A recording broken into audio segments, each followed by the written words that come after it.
Hello. Okay, I want to welcome everybody here, and I want to thank you for coming out tonight. It's really a special event here that everybody's been willing to not just be a part of what we're doing here tonight, but really be a part of We Build Bethlehem over the past 6 months as we've been looking at this process by which how we're going to invest in our community as we kind of exit the pandemic. And I think I first need to start by thanking Northampton Community College. President Ruth is here. I want to thank you for hosting. We need to give a round of applause. We also have food in the background, so make sure that you eat the food because we paid for it. So what we're going to do tonight. I just want to kind of run through it. Is we are going to present and we're going to take turns talking about some different areas here about We Build Bethlehem, what some of the results are, and also what we're going to kind of take with that data. But just to kind of give you a heads up, our plan is to talk for about 40 minutes or so, and then open it up for questions here in this group setting. And then after that, we will also be here to kind of mingle and come up and have further conversations. So if you would like to talk to us, or if you would like to ask your question in front of everybody, you can. If you would like to have individual conversations, kind of mingle with us afterwards, there is a lot of information here that we want to share. I want to make it clear, this is just the beginning of us sharing this information. There's a lot of data in there, there's a lot of takeaways, and a lot of it connects to what's going to be in our budget for next year. And that's going to be released 2 weeks from Friday, which everybody is invited to as well, down at Steel Stacks on the second floor, another free event. There will be like a continental breakfast there. I think the doors open there at 7:30 and we start presenting at 8 a.m. So everybody's obviously invited to that as well. I do want to recognize we have several of our city council people here tonight. I see Hillary is here, and I saw Dr. Renix, and I saw Grace, and I saw Kira, and your friends are good. And I think that was it. So thank you for coming. I also want to thank, there are several members of the administration here, and several members of city staff.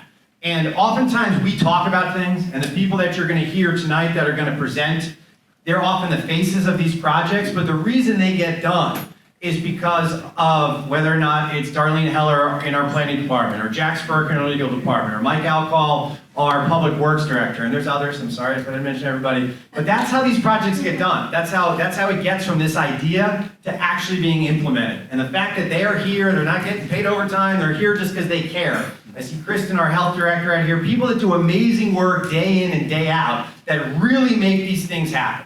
And I don't get as many chances I'd like to be able to thank them publicly because they go above and beyond. But a lot of what we're going to talk about that we are going to try to do in the future comes down to the fact that we have that staff that is dedicated to making sure that these things happen on a day-to-day basis.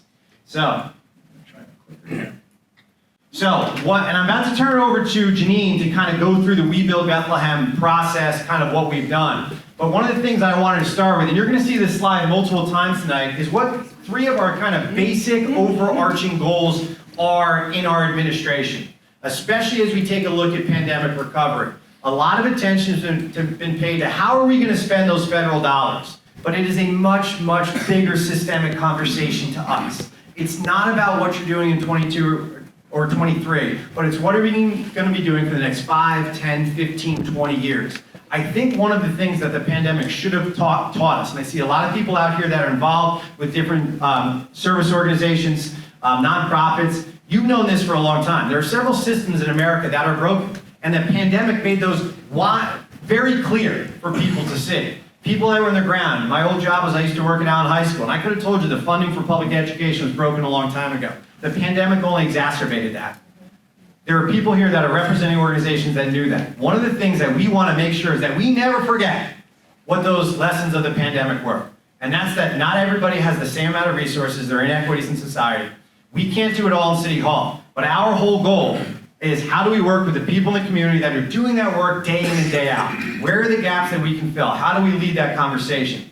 And these are the 3 things that we're trying to do over and over and over again in the next couple of years. Balance that idea of short-term recovery over long-term investments. There's a lot of money out there. Organizations have had access to a lot of money. It's not just about what we can spend tomorrow or what we can do next year. It's how do we make those long-term investments so in 5 or 10 years from now, we take a look at the progress we've made on a systemic level and say we have really made progress here, whether or not it's housing or homelessness or whatever the issue might be. We are trying to come up with systemic solutions. We are trying to prevent the problem. This is not just about trying to help somebody up. It is about fixing the systems that are broken. And then finally, we want to make these solutions sustainable. Financially and in term, we came up with priority permanent. We aren't just going to talk about homelessness in 2022.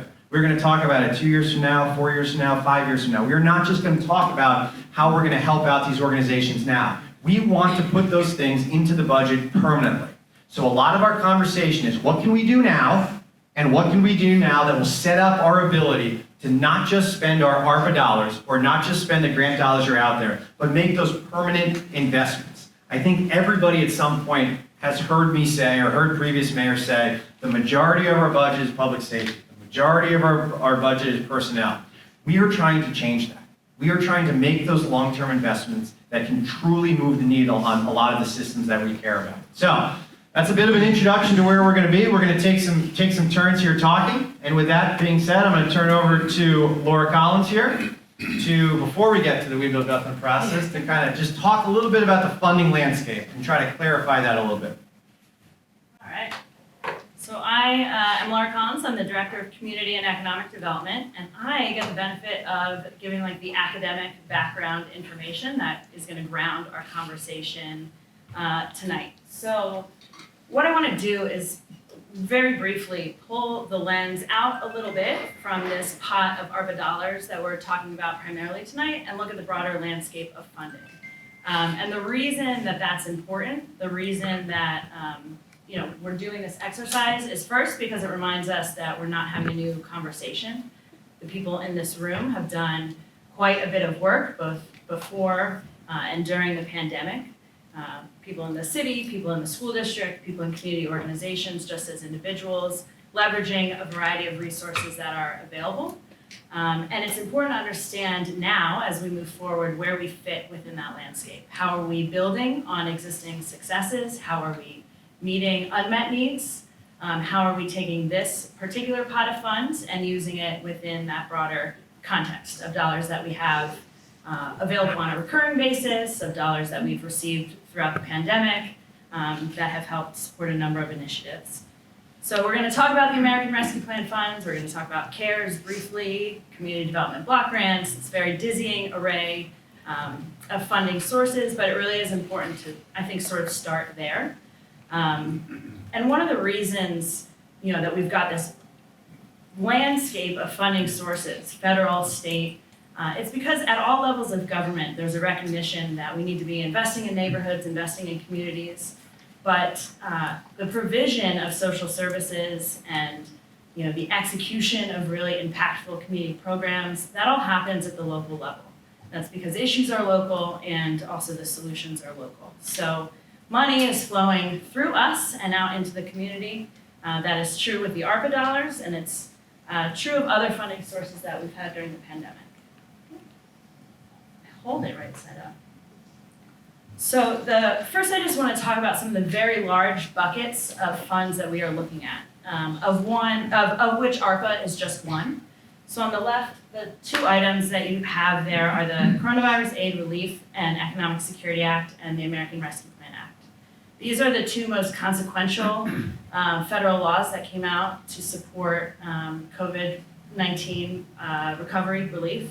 CARES Act was passed first. That was passed in March 2020. It's familiar to many people in this room. And that was right at the start of the pandemic, providing fast and direct relief. And the City of Bethlehem Department of Health, the Health Bureau, Kristen Wenrich, we received $9 million in CARES funds. And we'll talk briefly about how some of those funds have already been used to address community needs. ARPA, then, which is the focus of our conversation today, is a $1.9 trillion federal infusion of funds that respond and primarily are meant to help us recover from the pandemic. So you've got fast and direct with CARES, and then you've got a focus on recovery coming out of the ARPA investments. And the City of Bethlehem's got $34 million to work with, and by replacing lost municipal revenue, we're going to be able to leverage the resulting funds to make these meaningful systemic investments that Mayor Reynolds talked about that are helping the community and moving us forward. So, as I said, federal funds and our use of them, as the City of Bethlehem as stewards of federal funds, is not really a new concept. CDBG and home programs are recurring allocations that the city receives to support community investment. Those funds support low to moderate income populations, help with housing, blight remediation. They come through the Department of Housing and Urban Development. We are an entitlement community, and I just talk about that because it's important to note that with these year-to-year investments over a long period of time in our history, we've been able to support many of the efforts that we're going to talk about tonight that help us understand where we're starting from and how we can build on that. So actually, in the past 10 years alone, the City of Bethlehem has administered $18 million in CDBG and home funds. And what we're realizing, and all of us know in this room, even that's not enough. It is why we're having this conversation, and it is why we're all here tonight. So having the reliable source of funds is extremely valuable, but it tells us that there's more that we can do when we have this larger investment of funds. And I'll just also note that we received CDBG Cares and Home ARP. Those are pandemic-related supplements to the CDBG and the home funds. So it's important to recognize that when talking about our plan for the ARPA funds, we have already been addressing a number of community needs with some of those other buckets I just talked about, and I'll go very quickly. But the COVID funds have been used, the $90 million have been used by our health bureau to address immediate needs during the pandemic, contact tracing, COVID tests, vaccination clinics. We've also used some of those funds to invest in more sustainable initiatives, like the investment in a mobile medical health van to serve underserved neighborhoods, software that helps us with data collection and analysis of public health data. And then with the COVID funds through CDBG and home, the Department of Community and Economic Development has administered close to $3 million total. The home ARP funds we'll be talking about in a few weeks at a public hearing. I'm sure that's next week. Those funds can be used to support the city's built solution for our unsheltered neighbors, coming out of our strategic plan to address homelessness, which Sarah will talk about. We've also used these funds for a variety of services, housing assistance, business support, etc. And then with our recurring CDBG and home funds,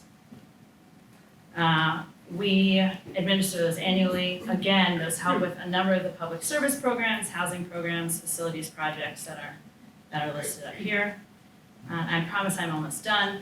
But when we're talking, I really am. But when we are talking about the ways in which we are investing, the ways in which we are taking and being good stewards of federal dollars, we are also, when we are looking at those 22 buckets that we talked about during the We Build Bethlehem survey, those different areas of focus, we're also doing everything we can to find additional funding sources, whether at the state or federal level, to support those initiatives, whether in arts and culture or economic development, climate justice. And these are just 3 of the most recently awarded grants that are going to the Health Bureau and the Police Department, working with parks and recreation, working on trails and green space.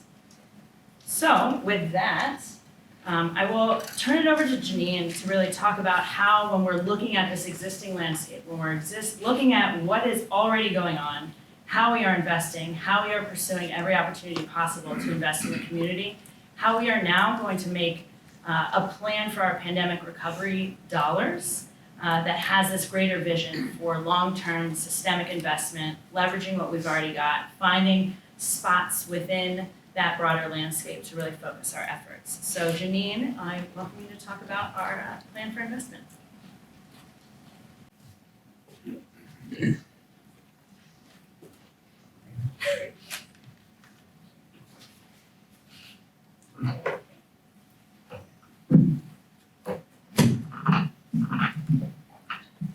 Thank you, Laura, so much. And I think, as Laura pointed out, there's a lot of ways that we're looking at long-term sustainability for a lot of the priorities, but we know we couldn't do that without first going to our community and having them weigh in on these strategies. Can everyone hear me okay? Yes.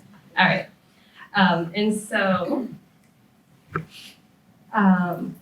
So when it comes to gathering community input for long-term strategies, we wanted to give our best effort to make sure that we are reaching out to all of our constituents.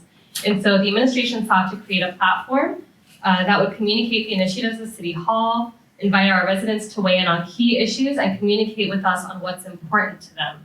And so our first project for the platform was a tool that would help us reach out to people and ask, how should we prioritize our efforts and funds in recovering from the pandemic? So residents would be prompted to look at 22 priorities and pick their top 10.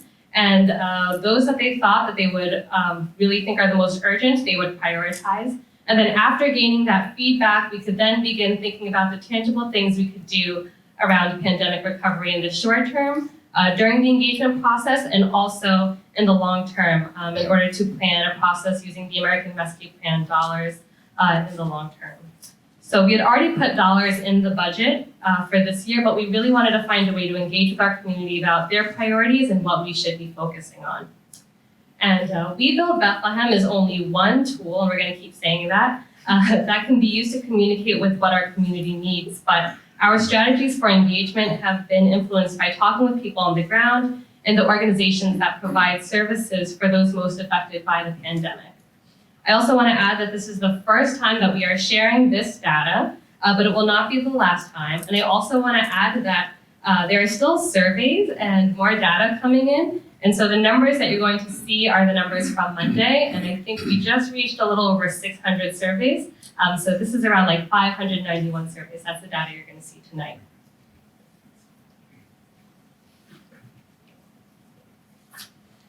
So our time was first spent doing the research on our platform acquisition. We were looking for a platform that would both be easy to use on the user end and provide us various tools for engagement that would be able to toggle between English and Spanish and would be able to help us track the demographic information and responses that we needed to make sure we were hearing from a variety of voices.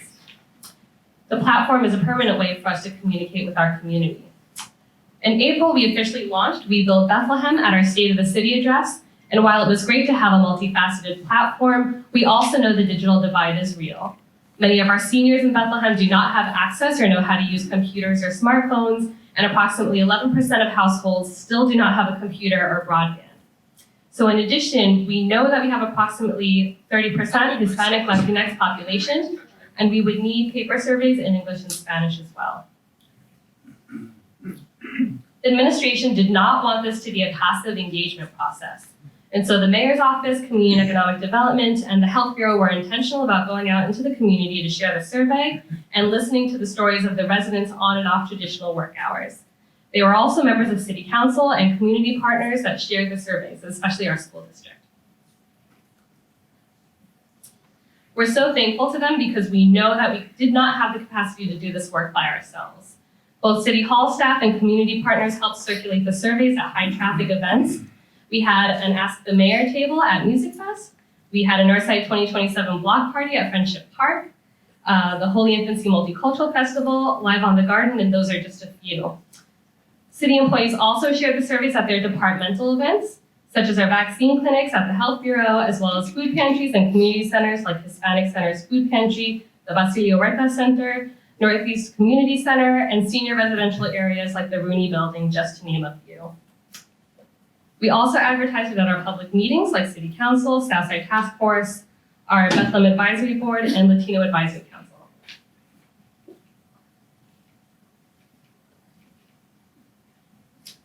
We reached out to those that could help us promote the survey and reach a variety of people.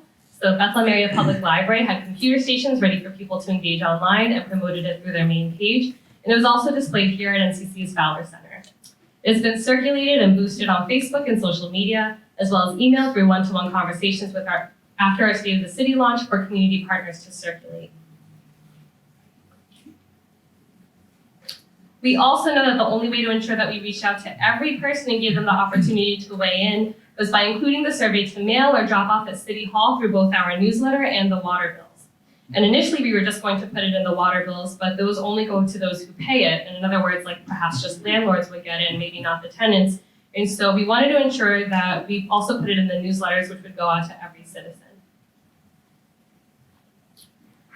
As we mentioned before, we knew early on that we would need more than one avenue to engage. From April to May, we looked at the demographics on the back end of the We Build Bethlehem platform, and it showed that the majority of participants were from North Bethlehem, ages 50 to 59, with a postgraduate degree, were white, majority non-Latinx or Hispanic, and had an average of 100 to 150,000 a year household income range.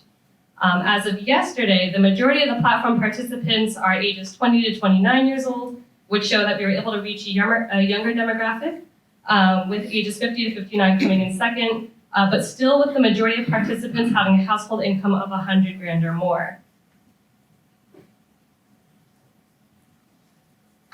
The majority using the platform are still from North Bethlehem, with West Bethlehem close behind, and have a postgraduate degree or bachelor's degree.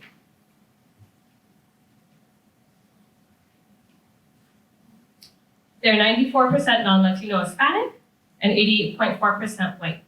So the platform results indicated to us that these were the people that have the most access and social mobility, as well as people that are typically the most engaged with Facebook, email lists, and city meetings, which are historically middle to upper class, educated, non-Latino, Latinx, Hispanic, white constituents.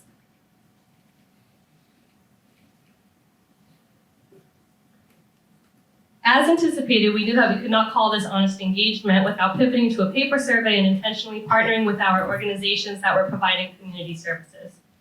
This time, when we logged our demographics for those that were using the paper survey, we noticed that the majority of people that participated were ages 70 and up and had a household income of less than $30,000. We noticed with the paper survey that South Bethlehem participation was up to 19% as opposed to 10.2% on the platform survey, which is twice as much engagement, and we also saw that there was more of a variety of education levels, such as a significant amount of people that had a maximum of a high school GED education or some college.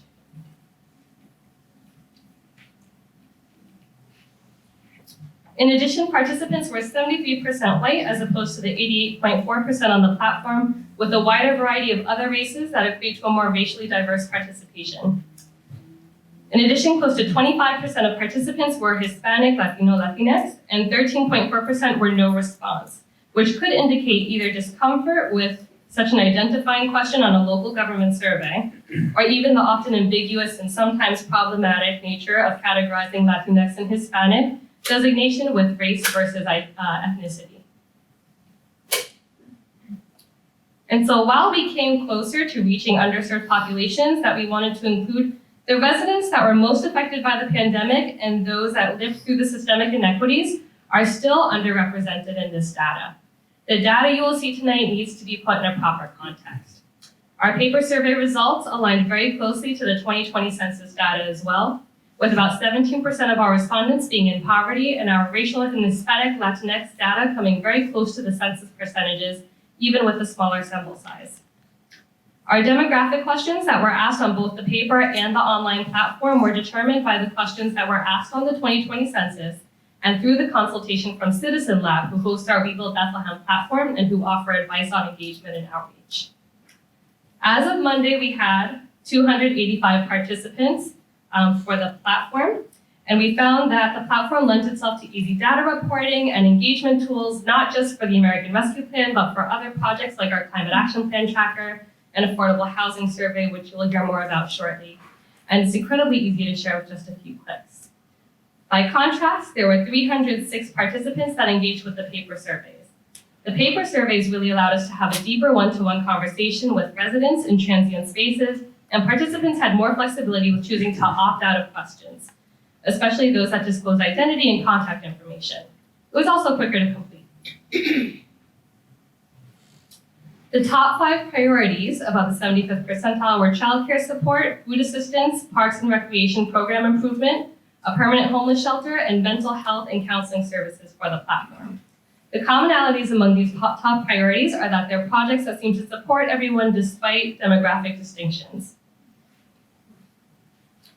The top 5 priorities for those that took the paper survey had 4 commonalities with those that took the platform survey, with mental health and counseling services, food assistance, a permanent homeless shelter, and parks and recreation program improvement all being priorities.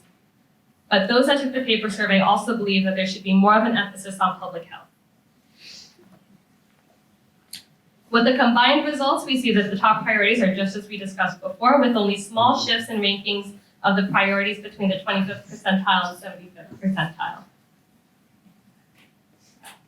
We could spend a lot of time talking about these results, but what's important is that clearly not every priority has an appeal to 100% of the people.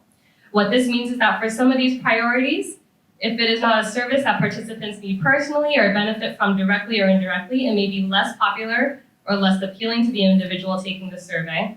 And at the same time, there are priorities that most see as important to support despite social location, like mental health and counseling services. In addition, we have to keep in mind our context. The people taking this survey are the ones telling us the priorities. For example, there were not a lot of people under age 18 that took the survey, but the need for Southside Community Center is still something that has been articulated outside of the survey. And so the survey can only serve as one data source and one form of representation. While the survey is a good indicator of where the priorities are in our community, it is by no means a complete picture. And so we recognize that if we were not intentional about this process, if we never pivoted to a paper survey, and if we never shared the responsibility with our trusted messengers in the community, we certainly would have only gotten a fraction of these results, and the results themselves would have only represented one portion of our community. And so finally, as you can see, with the highest ranked priorities, nothing wound up getting more than 60% of support. And with this kind of survey, there was no difference between voting for something as your first or your second or your third vote. So you can see that there's a broad level of support for each priority. And so our departure question then is, how can we create long-term sustainable investments in all of these areas while prioritizing the areas that people feel strongly about? And to help answer that question, I'll now turn it back over to Mayor Reynolds.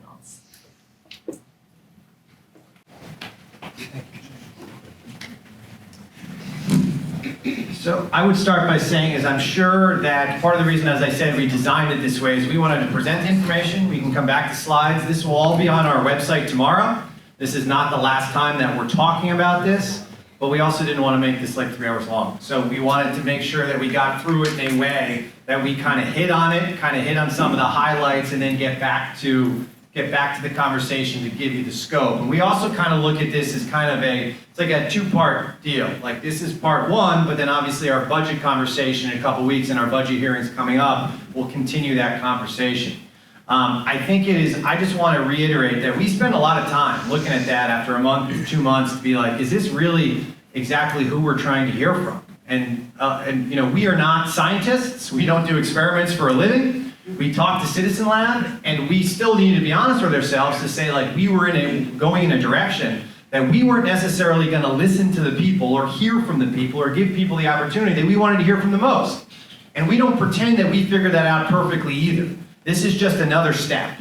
It is a step in that direction. Part of the reason we wanted to create We Build Bethlehem was because we wanted to establish those connections. We've talked about this with Climate Action Plan. We've talked about this with Northside 2027. Part of the best thing that we get from this is that we have those connections with the community organizations, with those trusted messengers, the people that are able to get out there, to be able to establish this idea that we want to hear from you. We will come into your space. We will establish those relationships. We don't pretend that the city of Bethlehem or any institution has been perfect at that in the past. They have not been. That's part of the way that we got to this place as a society. But one of the things that we are always very self-reflective about is like, how can we create a better process for people to be able to engage? Okay, so this is just as a reminder before we keep talking here, this is what we're trying to do. We're trying to find a way to invest in all of these buckets, and we're trying to find a way to do it on a systemic level where we can prevent the problem and that this is financially and priority permanent. We all know, and Laura talked before about those funding streams. One of the great things about CDBG money is that we think it's coming every year. The government's cut a lot of things in Washington, but we keep getting those dollars, which we're able to then get out to our organizations. That's the goal. It's not to spend your ARPA dollars. It's to find sustainable revenue streams that you can count on, because then community organizations can plan around that, the city can plan around that, and we're able to work together. So we often talk about how can we invest or support our community, and it comes down to a lot of different ways. It's not just about the idea that you're going to spend money. Sometimes support looks in like all of these different categories. And sometimes what we do is that we invest in these areas in more than one way. So the first way is obviously City Hall personnel. So if Sarah Satullo or Laura Collins is spending 20% of their time dealing with our unsheltered populations, there is a cost that's associated with that. So you can say we're spending those dollars on that particular thing. As far as, and I know Kristen Wenrick is here right now, Kristen is helping to lead our community health needs assessment. She's been doing that for several months now, and if you took a look at the data, that idea of public health, mental health, that was like the #1 concern for paper surveys and online. So we are already doing a lot of that work. If we had not done anything, if we didn't have a health bureau, if Kristen hadn't done anything, and we came back with these survey results, one of the first things we would do is like, we need to do a community health needs assessment. So we are already investing in that area. That doesn't necessarily mean that Kristen needs $40,000 or $20,000 to do that assessment, because she's already been able to use health grants and things like that. One of the parts of our conversation is that we can use different funding streams, different personnel, different community organizations to invest in these different areas. City funding to be spent on us by an initiative. That's where we get a grant that allows us to go out into the community to do additional work. Funds allocated to community organizations, we talked about that. And finally, partnerships, whether or not it's North Side Alive or South Side Tomorrow. Janine and I have spent a lot of time talking to the school district about that idea of digital connectivity. How do we increase the amount of people in the city of Bethlehem that have access to the internet? We all know what that meant during the pandemic. That has been a lot of trying to organize with the school district, with the Bethlehem Housing Authority. How do we get people signed up for that federal affordability connectivity program? We don't need to spend our dollars. There is a federal program that is being underutilized right now. We were talking to the Housing Authority about this, and a very low percentage of Housing Authority residents are currently getting that ACP benefit. They're paying the full boat for their internet.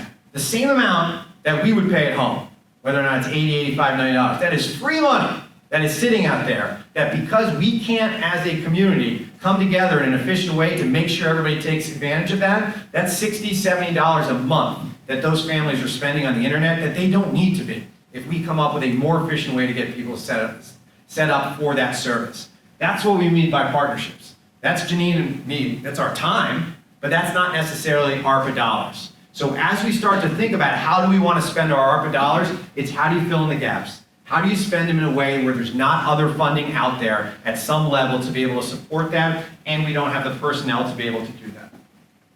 Okay. So, this idea, short-term assistance and needs in the community, long-term systemic investments. If anybody paid attention to our budget last year with the budget hearings, you started to hear that, is that if we can spend $1 today to save $2 over the next 5, 6, 7 years, that's a good deal, because that creates more budget flexibility in the future to make those investments when these dollars in the short term run out.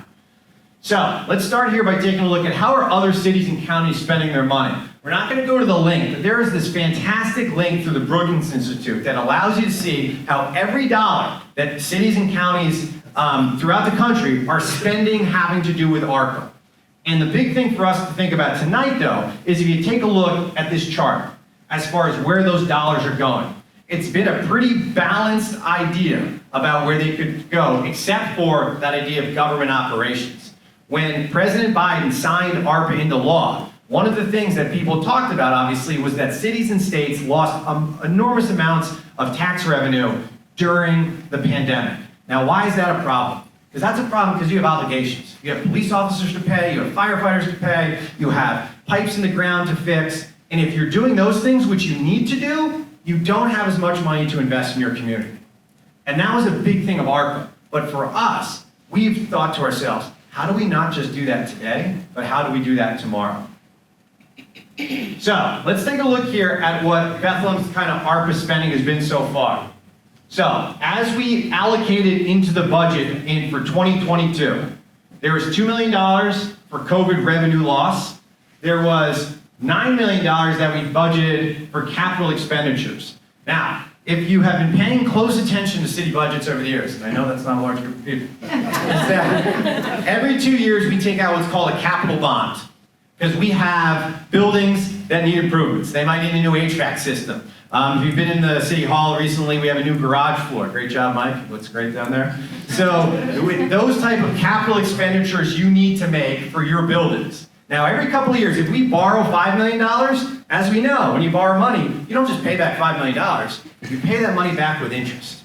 So that $5 million over the next 10, 15 years is $6.5, $7 million. So if we're able to spend That money, in the short term, on those capital expenditures, it frees up dollars over the long term to increase our financial flexibility to be able to invest in the things that we want to. I'm going to talk a lot about this in 2 weeks when we talk about our overall debt load and how Bethlehem is in a better financial position than any other city. But for the purpose of tonight, as just kind of a review, and like I said, we talked about this a lot last year during the budget times, but that idea is if we can spend $1 today that you don't have to borrow to pay for your capital expenditures, it is a good thing for your long-term financial stability. And then we also created this community reinvestment fund, this $3 million that we budgeted. Right now, we did not spend the majority of that because we've been doing We Build Bethlehem. We could have spent the majority of that. We could have spent all $3 million of that. But the administration is like, we are not spending these dollars until we get a better picture over what's going on with the overall federal and state funding sources, and also until we complete We Build Bethlehem. And we have those conversations about where we want those dollars to go. So that money that we did not spend in 2022, that is going to be part of that line item next year, which once again, I'll be talking about in a couple weeks. So, that total there, 7.2 million. You add that up, I add it up several times. That's what we spent in 2022. In 2023, the committed funds, and this is all stuff that goes back to our budget conversations last year, are these remaining kind of 2022 dollars. So that ends up being 8.7 million plus 2023 revenue loss. So that's the money that that is committed so far. There are going to be other dollars in 2023 that are going to be committed there as well. But the key for us to remember, and I can tell you this as a little preview. In 2015, I think we had $171 million in debt in the city, which is low compared to a lot of cities. Now we're down to like $120 million. Because in the last 7 years, every budget, we pay off more debt than we take on. And that is the legacy of when Bethlehem Steel shut down in the 90s and the 2000s, and we had struggling, lean budgets. But because we have focused on economic development, because we have focused on revitalization, because we have eliminated positions where we need to, because we have used technology more successfully, because we have department heads that know what they're doing, we've been able to do more with less. And because of that, over the next couple of years, we're going to be able to pay down even more debt. Our budget is going to be a little bit less than $100 million this year. About 12% of that is debt. That's about a $12 million debt payment. You start to chip away from that 3, 4, 5, 6 years from now, and you even save a couple $1 million in that, which we're going to, because the pattern that we're on now, we're going to cut off another $50 million in debt over the next 5 years. That will allow us the opportunity to be in a position that almost no city is in, where you have paid down almost $100 million in debt over 10 or 11 years, which is amazing that we will be able to do that. ARPA has given us that opportunity. ARPA has given us that opportunity to be able to do that, to be sitting here in 2025, 26, 2027, where we have those permanent, sustainable investments into the things that we care about. Now, I'm almost done.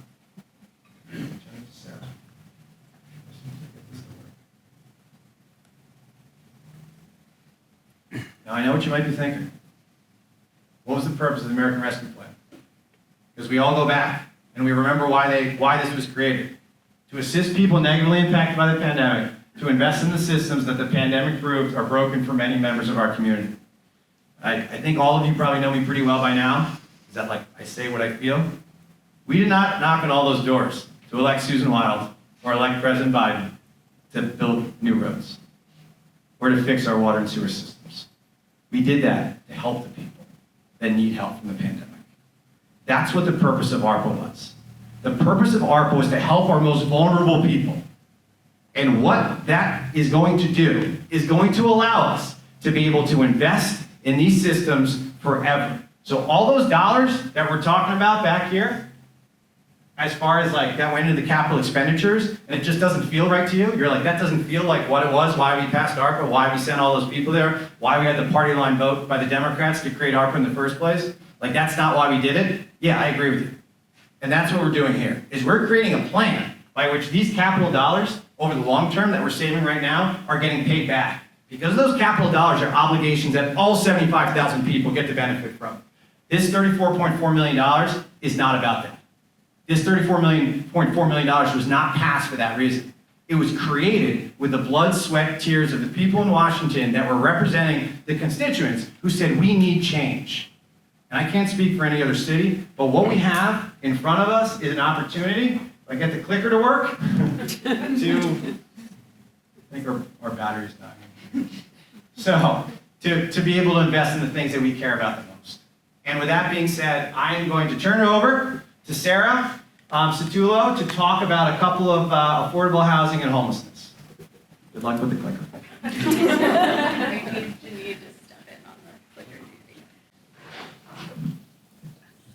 For those of you who don't know me, I'm Sarah Satullo. I'm the Deputy Director of Community Development for the city. And working in community development means I get to devote my days to working with city staff, our community partners, and residents to solve our city's most pressing needs. And the issue I hear the most about these days is affordable housing. The Lehigh Valley's real estate market has been on a sharp upward trajectory since the start of the coronavirus pandemic in 2020. The secret is out. Bethlehem and the Lehigh Valley are amazing places to live, work, and play. It's something we've all known for many years, but changing norms around work and life priorities mean more people than ever want to live here. That's something to celebrate, but it also brings with it some real pain for our neighbors. The Lehigh Valley, like much of America, is now acutely feeling the after effects of the post-2009 recession building slump. We do not have enough housing for everyone who lives here, and it results in fierce competition at both ends of the income spectrum for the same homes and apartments. In Bethlehem, we know, thanks to our ongoing affordable housing study, that our average home sales prices and rental rates have risen dramatically over the last 3 years. While similar figures are being seen in cities across America, and the problems are not unique to Bethlehem or any of our neighborhoods, it means that more of our neighbors are cost burdened and housing insecure, just one emergency away from losing their permanent shelter. This is why, for the last 9 months, homelessness and housing affordability have been our top priorities in the city. They're inextricably linked, and we dedicate every day to finding the solutions which can reach the most people. We are constantly pursuing new partnerships and trying to acquire land to bolster our affordable housing staff. I admit, there are days we are all frustrated. We cannot do more immediately to right the problems in our community. We see the urgency and wish there were more quick fixes to these complex issues. Everyone in this room recognizes the problems. The American Rescue Plan has given the city a once-in-a-generation opportunity to make thoughtful, systemic investments aimed at solving these thorny, complex issues. It won't be easy, and it requires regional collaboration, but we're up to the job. Our challenge is, how do we invest in solutions which help the most people for the longest amount of time? It is a question our team thinks about constantly, and after 14 years watching all levels of Bethlehem city government, I can tell you that we have never been so focused on affordable housing and homelessness. We know that without affordable housing options, unsheltered individuals cannot get out of crisis and into permanent housing. Our recently completed homelessness strategic plan laid out for the first time, this is what we're calling the Lehigh Valley's pipeline of care for the unsheltered, and helped us identify service gaps across the region. This will present an important framework for our own work and for other service providers going forward in the coming years. The study showed us that as a local government, Bethlehem is best suited to bookend this pipeline and offer support to other service providers meeting needs in the middle. We believe that we have a moral obligation to ensure that none of our unsheltered neighbors ever die from exposure, and that every human being has a right to live in safe and affordable housing. We are working to acquire property to open the Lehigh Valley's first year-round emergency shelter. The shelter will be culturally competent, a place single women, families, and LGBTQ+ individuals all feel safe staying. We can offer people a safe place to stay on the worst day of their lives, and we will develop it in partnership with established homelessness service providers as part of that pipeline of care. Eliminating homelessness in the Lehigh Valley will require multiple built solutions across the region. The service gap analysis kind of shows all the places where both the city can step in and our service providers can step in. We know that this requires regional collaboration, so that's why we convened a July roundtable on homelessness and are continuing these conversations every day. The city is frankly in uncharted territory as we take on this new regional leadership role. But we know that we have to, because only 14% of the people enrolled last year by the Lehigh Valley Regional Homeless Advisory Board exited to permanent housing. So we've got lots of work to do on housing affordability.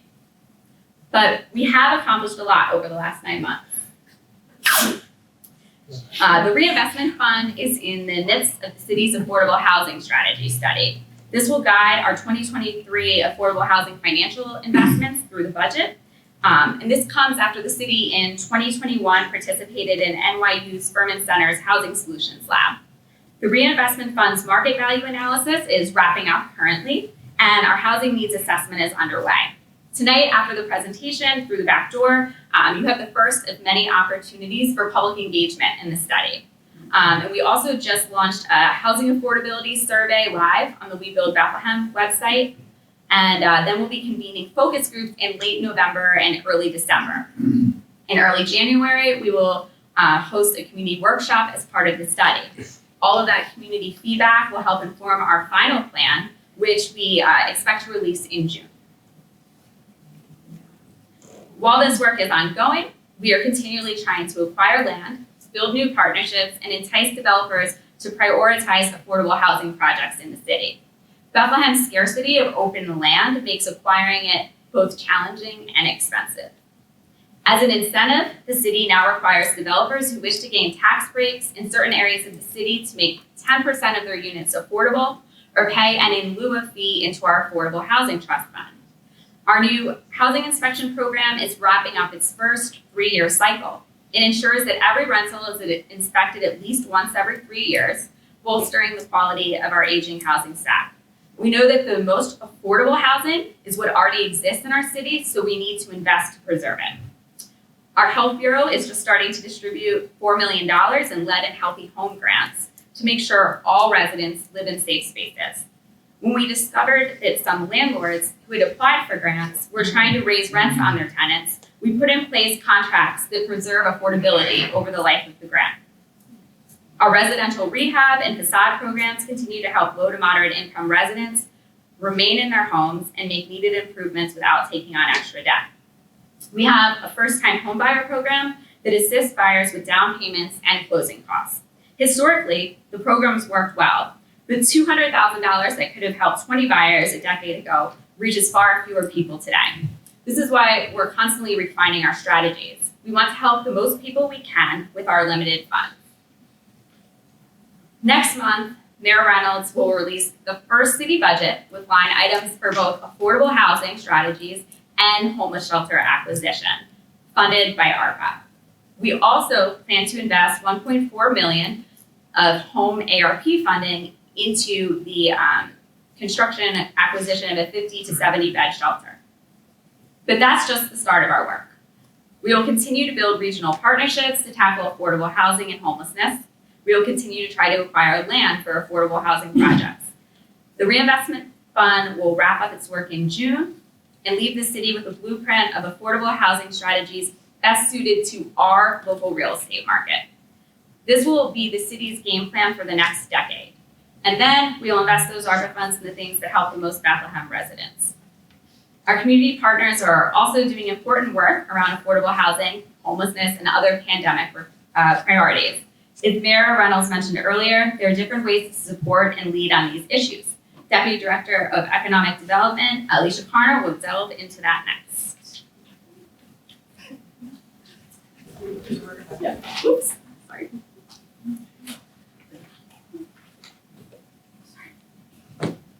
Thank you, Sarah. Good evening, everyone. As Sarah said, I'm Alicia Miller-Carter.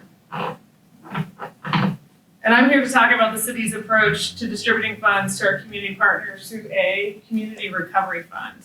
So this is the fund that's going to address all the things that were identified that Janine so thoroughly reviewed with us on the 22 options through the We Build Bethlehem platform. And that also do not include the homelessness and housing issues that Sarah had talked about. But I'm sure you're wondering how we're going to address all of the other areas or categories that we're talking about this evening. So starting at the most basic premise, which is that if you were struggling before the pandemic, you're most certainly struggling now that economic impact payments, emergency mortgage and rental assistance has worn out, employment insurance is winding down. And we know that the pandemic disproportionately hurt women, hurt non-white workers, low-wage earners, and people with less education. People have dipped into their savings just to make ends meet. And so for many of us, it feels like the pandemic is over. We are very aware that there are residents and neighbors in our city that have not felt the same recovery that we have. And ultimately, recovery from a disaster does not end with the eradication of COVID-19. It ends when the economic factors that people and organizations impacted by the pandemic are elevated to the level they would have been without the pandemic. So our job is to help with recovery, and right now we're experiencing an uneven recovery. Some people and some organizations are faring much better than others. So what we'll do with our Community Recovery Fund is provide support to those populations and systems most impacted by the pandemic. As Mayor Reynolds said, City Hall can't do everything, so we're looking to our partners in the Bethlehem community to help provide that support. Our goal is to get funds to those who need it the most, and we want to do that in the most efficient and easiest way possible. So to help people recover, we're going to make the systemic investments that we believe are necessary as a result of the impacts on organizations that we rely on to help us recover. So now that you know why we're going to create the Community Recovery Fund, let me dive into some of the details around the fund. So who are we looking to partner with? We're looking to partner with organizations represented in this room, whether that be nonprofits or other community partners, and address those organizations and individuals most impacted by the pandemic. We know that it is organizations that deliver products, they deliver services, but we want to make sure that supporting those organizations because we want to make sure to support organizations because they're the ones that are going to help the people most in need. So what will we accomplish? Well, we'll distribute the funds to make an impact on residents' lives and to help repair the systemic bonds that were harmed or broken as the world shut down. When will we do this? We're looking at the first quarter of 2023. It'll begin with putting a line item in the budget to create the fund. And then early next year, we'll solicit applications, we'll consider requests, and we'll distribute funds to those initiatives and organizations most in need. Where will we do this? We'll do this throughout the city. So we see the needs in all areas of the community and all across all kinds of organizations. Some of the work we will do will be internal to City Hall, as Mayor Reynolds mentioned, and some of it external. And that external work will be in partnership with community organizations. So how? Well, we'll use our existing platforms and approaches. Most of the nonprofits that we currently work with are familiar with our approach. As you heard from Laura, we have a long history of distributing funds through the Community Development Block Grant Program. We intend to use similar criteria that we use with those programs, as well as others that we've seen are successful, such as the United Way, when evaluating requests. So in addition to the We Build Bethlehem responses, we're taking what we're learning from our housing and our homelessness studies and our other Bethlehem-based studies to prioritize the distribution of funds. It is of utmost importance to us to begin by strengthening those strategic partnerships that we have long relied upon to ensure we impact the lives of our most impacted neighbors. And so now I'll turn it over to Mayor Reynolds to wrap it up.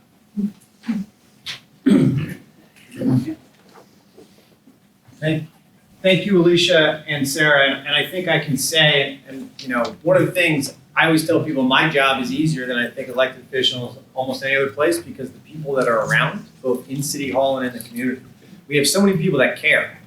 People here care. You came out to listen to us talk for 50 minutes about this, but you also care because you just get up in the morning and you realize it's not just about you, it's about your organization, about helping people. And I am especially blessed that we have dozens and dozens of those people in City Hall, many of whom are here tonight, and Janine and Laura and Sarah and Alicia are 4 of them, that really, really go above and beyond.